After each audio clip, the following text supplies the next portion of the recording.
Hello दोस्तों, मैं हूं सुषमा। अस्थमा या दमा के इलाज के लिए कुछ घरेलू नुस्खे भी अपनाए जाते हैं जिससे अस्थमा के लक्षणों को कम किया जा सकता है। क्या आप जानते हैं कि अस्थमा के उपचार के लिए कुछ प्राकृतिक उपायों को भी अपनाया जाता है जिससे उसकी रोकथाम संभव है। लेकिन सवाल ये उठता है कि वो कौन से प्राकृतिक नुस्खे हैं जिन्हें अपनाकर हम अस्थमा को ठीक कर सकते हैं। तो आइए जानते हैं कि घर बैठे ही हम अस्थमा का उपचार कैसे कर सकते हैं। अदरक और लहसुन का सेवन भी अस्थमा के इलाज के लिए बहुत फायदेमंद होता है। अस्थमा के शुरुआती अवस्था में 30 मिलीलीटर दूध में 5 लहसुन की कलियां मिलाकर इसे उबाल ले। इस मिश्रण को रोजाना सेवन करने से भी लाभ मिलता है। इसके अलावा अदरक की चाय में 2 लहसुन की कलियां मिलाकर इसे सुबह शाम सेवन करने से भी अस्थमा नियंत्रित हो जाता है। आधा कप अजवाइन का रस और उसमें उतनी ही मात्रा में पानी मिलाकर सुबह और शाम भोजन के बाद इसका सेवन करने से भी अस्थमा नष्ट हो जाता है। अस्थमा के इलाज के लिए अजवाइन के पानी से भाप लेना भी बहुत फायदेमंद होता है। इसके लिए पानी में अजवाइन को उबालकर इससे उठती हुई भाप को ले। इससे सांस लेने में होने वाली तकलीफ से भी तुरंत राहत मिलती है। शहद भी अस्थमा के इलाज के लिए बहुत फायदेमंद होता है। शहद बलगम को ठीक कर देता है जो अस्थमा की समस्या का कारण होता है। अस्थमा का अटैक आने पर शहद को सूंघने से भी लाभ मिलता है। इसके अलावा दिन में 3 बार 1 गिलास गुनगुने पानी में शहद को मिलाकर उसे पीने से भी अस्थमा में बहुत राहत मिलती है। सहजन की पत्तियों को पानी में 5 मिनट तक उबालकर इसे छान ले। इस पानी को हल्का ठंडा होने पर इसमें चुटकी भर नमक, थोड़ा सा नींबू का रस और काली मिर्च का पाउडर मिलाकर इसे पी ले। इस तरह का काढ़ा अस्थमा के इलाज के लिए बहुत अच्छा माना जाता है। शरीर की भीतरी एलर्जी को दूर करने के लिए मेथी भी बहुत फायदेमंद होती है।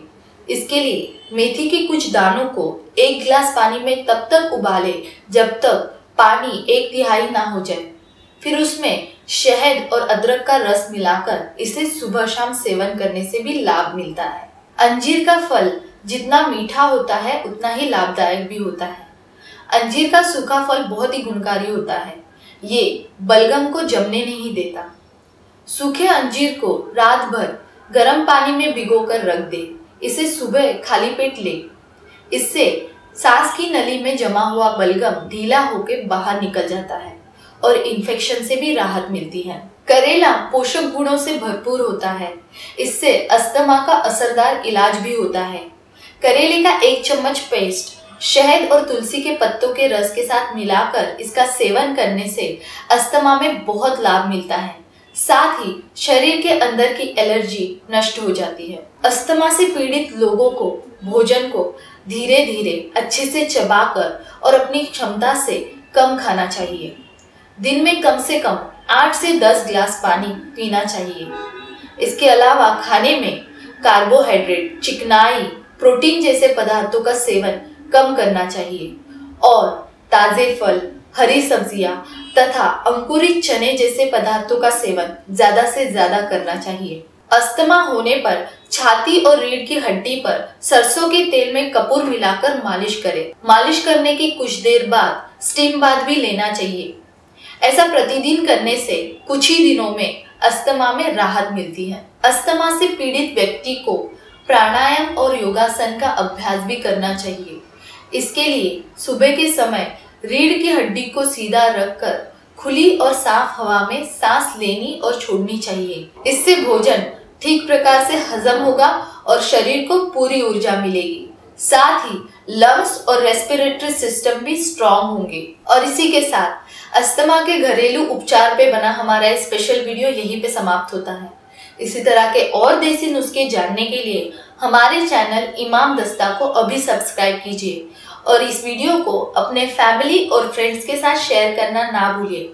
साथ ही अगर ये वीडियो आपको पसंद आया हो तो इसे लाइक भी कीजिए। इमाम दस्ता चैनल का मकसद है बड़ी से बड़ी बीमारी को दूर भगाना और छोटी से छोटी बीमारी को पास ना आने देना।